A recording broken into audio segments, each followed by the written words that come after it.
मुख्यमंत्री योगी आदित्यनाथ ने आज सुबह एक बड़ा काम किया। उन्होंने गन्ना किसानों के बकाया का भुगतान किया।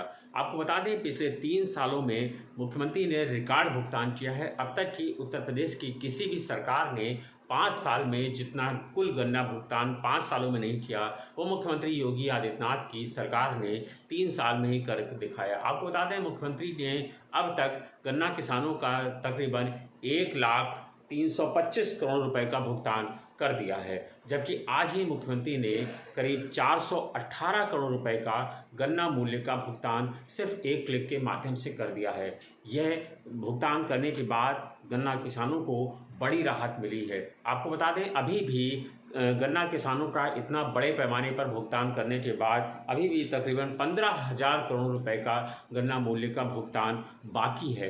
मुख्यमंत्री ने कहा कि ये गन्ना भुगतान भी जल्दी ही कर दिया जाएगा। उन्होंने कहा कि अब जब उत्तर प्रदेश में, जब पूरे देश में लॉकडाउन चल रहा था, तब अन्य राज्यों में भी जितने बड़े पैमाने पर सब काम बंद थे, लेकिन उत्तर प्रदेश में लगातार चीनी मिलें चल रही थी। हमने तय समय में सारी पेराई पूरी की। उन्होंने कहा कि जब तक खेत में एक भी गन्ना रहा, तब तक उत्तर प्रदेश में चीनी मिलें चलती रहीं। उन्होंने कहा कि हमने एक एक गन्ने की पेराई की है, कोई भी गन्ना खेत में नहीं मौजूद है।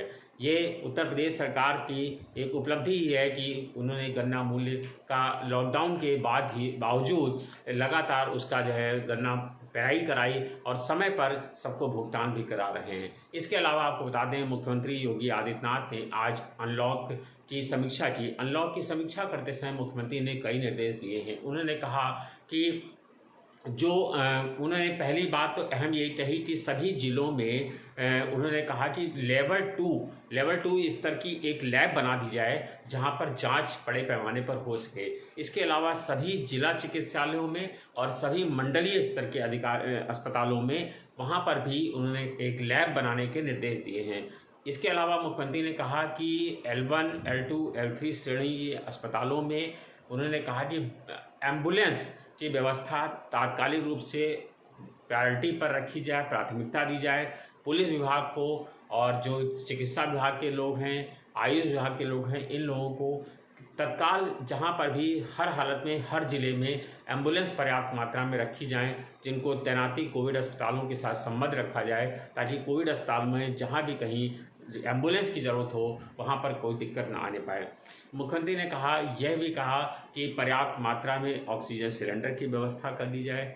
हर ज़िले में, हर अस्पताल में उन्होंने कोविड डेस्क बनाए जाने के निर्देश दिए हैं। कोविड डेस्क के मार्फत लोगों को जानकारी देने का निर्देश दिया है। इसके अलावा मुख्यमंत्री ने कहा कि जो ग्राम निगरानी समितियां हैं, ग्राम निगरानी समिति को पर्याप्त संख्या में N95 मास्क और थर्मामीटर और जो है उन्होंने ग्लव्स, ये तीनों चीज़ें देने के लिए उन्होंने मास्क उपलब्ध कराने का निर्देश भी दिया है। आपको बता दें कि उत्तर प्रदेश में कोविड-19 के मामले लगातार बढ़ते जा रहे हैं। उत्तर प्रदेश में कल 648 रिकॉर्ड जो हुआ है कोरोना के मरीज सामने आए हैं।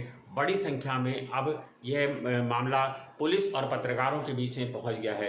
कल डायल 112 के कई पुलिसकर्मी भी संक्रमित पाए गए। इससे पहले मुख्यमंत्री हेल्पलाइन पर भी कई कर्मचारी कोरोना संक्रमित पाए गए थे, जिसके बाद मुख्यमंत्री हेल्पलाइन का सेंटर बंद कर दिया गया। इसके बाद डायल 112 में आए। कल से लेकर अब तक कई मीडिया कर्मी भी संक्रमित हुए हैं। कई बड़े चैनलों के पत्रकारों को कोरोना पॉजिटिव हुआ है और बड़ी संख्या में कई पत्रकार भी इससे संक्रमित होने के चलते कोरोना की चपेट में आ गए हैं। इसके बाद पत्रकारों में भी इसको लेकर के दहशत है। उधर प्रधानमंत्री नरेंद्र मोदी ने अपने बनारस संसदीय क्षेत्र में बातचीत की। उन्होंने लगभग 2 घंटे की बातचीत की। 2 घंटे वीडियो ऑनलाइन कॉन्फ्रेंसिंग के माध्यम से सुबह 10 बजे से लेकर के दोपहर 12 बजे तक कई बातचीत हुई। इसमें जिलाधिकारी ने प्रेजेंटेशन दिया। कई अधिकारी मौजूद रहे।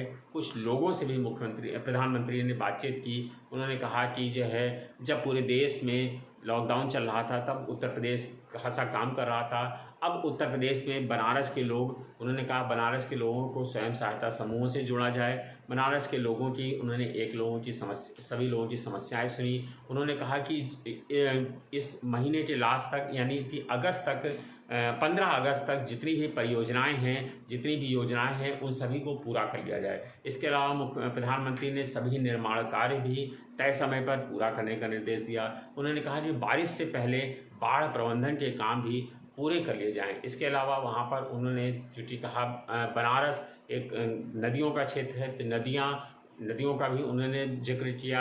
उन्होंने धार्मिक स्थलों का भी जिक्र किया।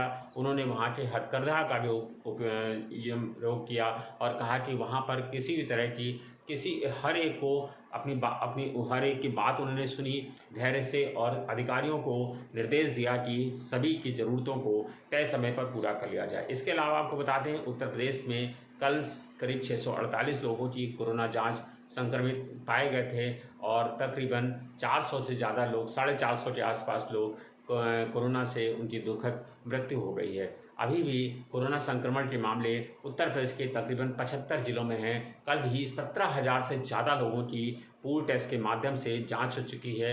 आपको बता दें, मुख्यमंत्री ने कोरोना टेस्ट के मामले बढ़ाने का निर्देश दिया है और कहा है कि इस महीने के लास्ट तक ये कोरोना जांच की किट करीब 20,000 तक जांच का दायरा बढ़ाने का निर्देश दिया है। इसी के तहत लगातार पूल टेस्ट के जांच किए जा रहे हैं। सभी प्रमुख अस्पतालों में भी कोरोना संक्रमण की जांच हो रही है। जहां ये दावा किया जा रहा है कि कोरोना संक्रमण की जांच रिपोर्ट 1 घंटे में मिल जाती है, लेकिन जब ग्राउंड लेवल पर जाइए तो ये कोरोना संक्रमण की रिपोर्ट अभी भी तीसरे दिन ही मरीजों के हाथ में लग रही है। आज जब खुद सरिता प्रभा की टीम कोरोना जांच के लिए लखनऊ के श्यामा प्रसाद मुखर्जी अस्पताल में पहुंची तो उन लोगों ने कहा कि कोरोना जांच की रिपोर्ट 3 दिन बाद ही मिल पाएगी। तो आप ये समझिए कि जो दावा किया जा रहा है कि 1 दिन बाद रिपोर्ट आ जाती है, 1 घंटे की बात तो छोड़ दीजिए, अगले दिन भी नहीं, तीसरे दिन रिपोर्ट मिल रही है। ऐसी स्थिति में कोरोना की जांच कितने धीमे धीमे सामने आ रहे हैं, ये स्थिति तब है जब लोग खुद जांच कराने पहुंच रहे हैं। उधर आपको बता दें कि ये तमाम सारी जानकारी हुई। उसके बाद मुख्यमंत्री अभी भी लगातार एक बैठक कर रहे हैं। देर शाम तक इसके परिणाम आने की उम्मीद है। जबकि प्रधानमंत्री नरेंद्र मोदी ने दोनों तरह के राज्यों के मुख्यमंत्रियों के साथ बातचीत कर ली है। पहले दिन उन्होंने उन लोगों से बातचीत किया जहां पर कोरोना संक्रमण के मामले बेहद कम थे, वैसे 21 राज्य थे। जबकि कल उन्होंने ऐसे मुख्यमंत्रियों से बात की जहां कोरोना संक्रमण के मामले ज़्यादा थे, वहाँ पर ऐसे राज्यों की संख्या तकरीबन 15 थी। अब प्रधानमंत्री अपनी टीम के साथ, कोर टीम के साथ बैठक करेंगे। इसके बाद तय करेंगे कि आगे की कोरोना को लेकर के क्या रणनीति है। आज प्रधानमंत्री शाम को 5 बजे से सर्वदलीय बैठक कर रहे हैं। सर्वदलीय बैठक में चीन की मुद्दे पर बातचीत हो रही है। देर शाम तक उसमें भी तय हो जाएगा कि आगे चल कर के चीन के साथ भारत सरकार क्या रवैया अपना रही है। हालांकि सभी प्रमुख विपक्षी दल चीन के मुद्दे पर देश के साथ खड़े हैं, सरकार के साथ खड़े हैं। उनका कहना है कि हम हर तरह से सरकार के साथ हैं और सरकार को चाहिए कि वो चीन से हमारे जवानों का बदला ले। धन्यवाद, शुक्रिया।